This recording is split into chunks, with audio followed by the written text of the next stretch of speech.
So welcome to this video. We're doing question 6 here on that paper. So we've got a torch, and then the switch of the torch is pushed forward. So here's our switch, and it's been moved forward. Okay, so moving in this direction. The diagram shows the switch. Complete the translation from P to P1. So P is going to move forward so that it's in this position. So everything here is going to slide forward to here. I'll just zoom in again so this will be a little bit clearer for you.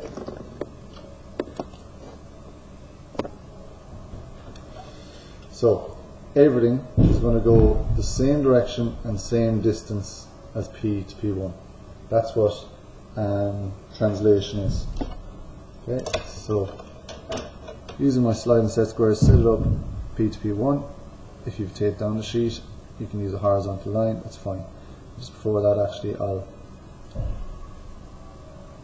find this point here. So that's the point there. I'm going to just number these up 1, 2, 3, 4, 5, 6, and 7. There are 7 points.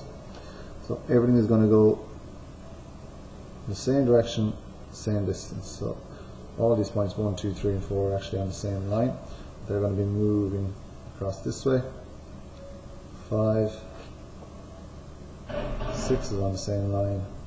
7 is on the same line as P, P1. Then I'm going to get the distance from P to P1, and that, P to P1, and every one of these points is going to move that same distance. So 1 is going from here onto the same line, so that's positional 1. 2 is staying on the same line. 3, and 3 is there. 4 is there also. 5, move up, it's on that line. 6 is going to there, and 7 will be to there. So that's our new positions for 1, 2, 3, 4, 5, 6, and 7. Now I'll just draw the outline of my switch. So joining up the points in the same manner that they're joined up previously. So 6 joined to 7, 5, 6. Okay, and now I'm on to my arcs. So I'll get the radius here. Actually, it's the same radius over here. So 2 to 1.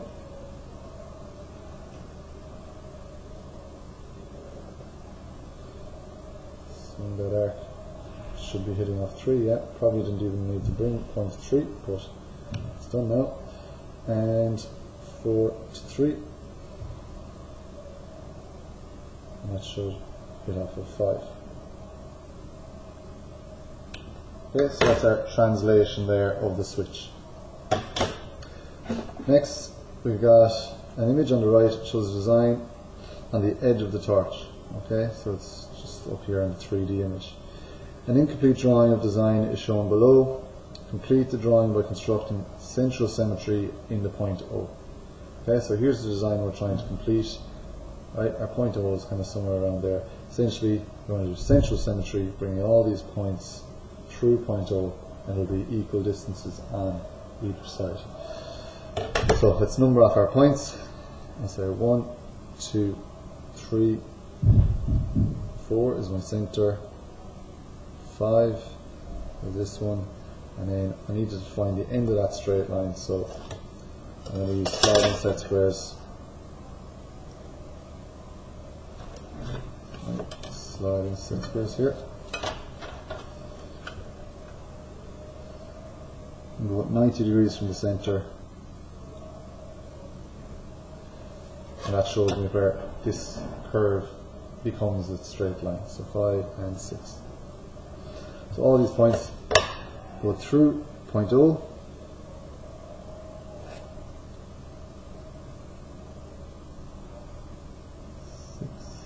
6 and 1 are actually in line with each other. 5, 4, 3 and 2 are in line with each other as well, so they're making life a little bit easy for us there. So the distance from 0 to 1 stays the same on this side. So 0 to 1, swing it around. So 0 to 2, and follow line 2 through, so that's my point 2. Just label in as I go. Get the distance to 5.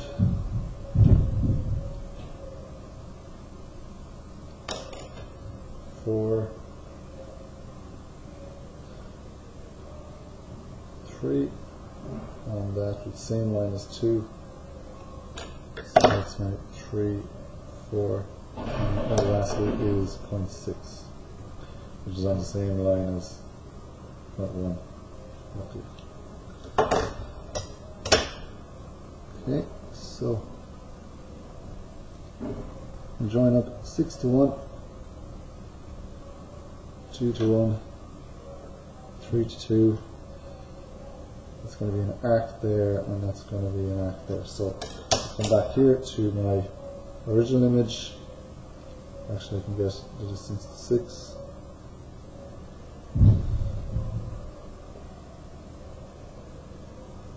So circle there will come in, and 4 to 3, smaller radius there.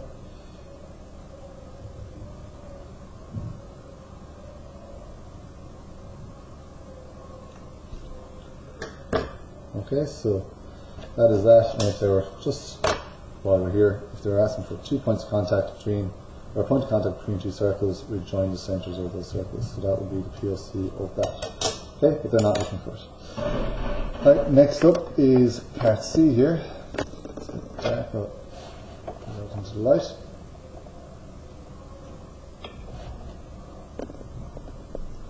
Okay, so the image on the right, the image on the right shows part of a reflector in the torch. The reflector shape generated by rotating a parabola about its axis. Okay, so we've got a parabola shape here, and it's being rotated around.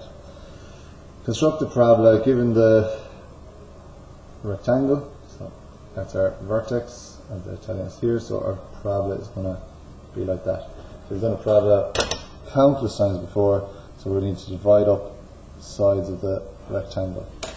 So step it off a couple of times. 1, 2, 3, 4, and join the last point back to the end there, and slide and set squares then parallel lines. So we're dividing our line up into equal parts.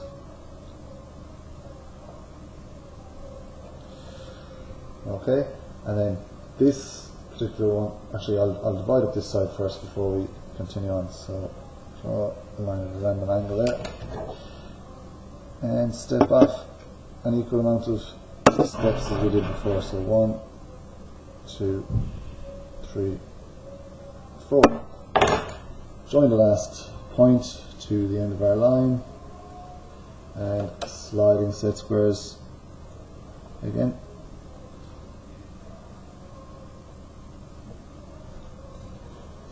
Right, so now at this point we're trying to decide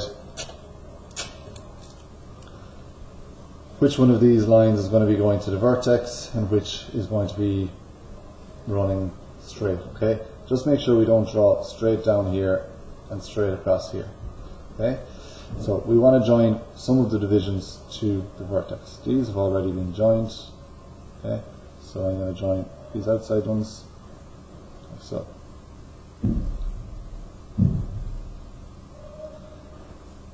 Okay, or another way of thinking it is, we've got our axis here, the centre of it, and we need lines that are going to be running parallel to it, so that's where these lines are coming from. Okay, where my first line hits the first one coming up, that's a point, that's a point, that's a point. I'll just quickly freehand that for you. Okay, so that's half of it, and then we could repeat the whole thing on this side as well, but a quicker way of doing it is using axial symmetry. So everything going through, all those 3 points going through this axis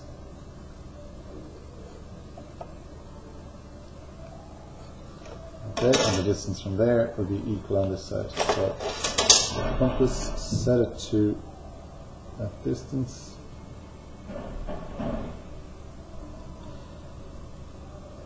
Second distance.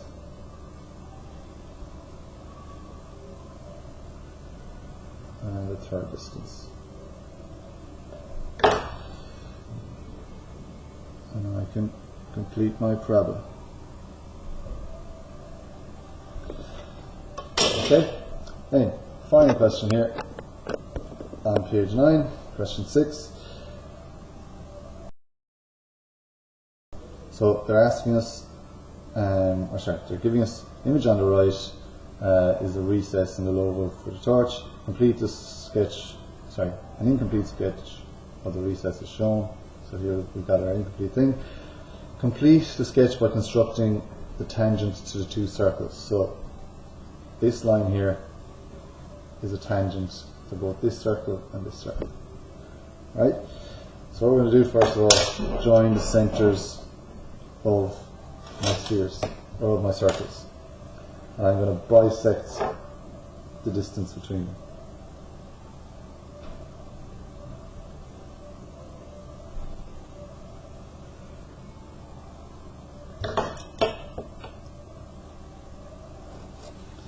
Okay, now I'm going to draw a semicircle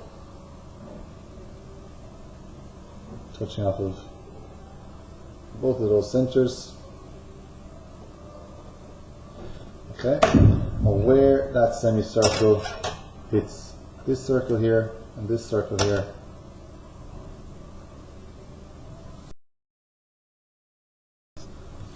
so where those 2 points are, typically this is what you're used to doing if we're just trying to find a tangent to that line or to that circle from a point.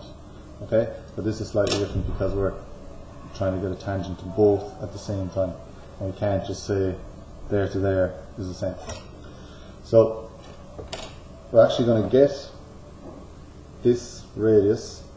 Okay, it's a tricky thing to remember now, but if I get that radius and if I step it off there, so I'm removing it from this overall radius, and I'm going to draw another circle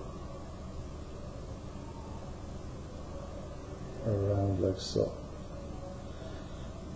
Okay, so that radius I've essentially taken it or subtracted it from the big circle to get this smaller.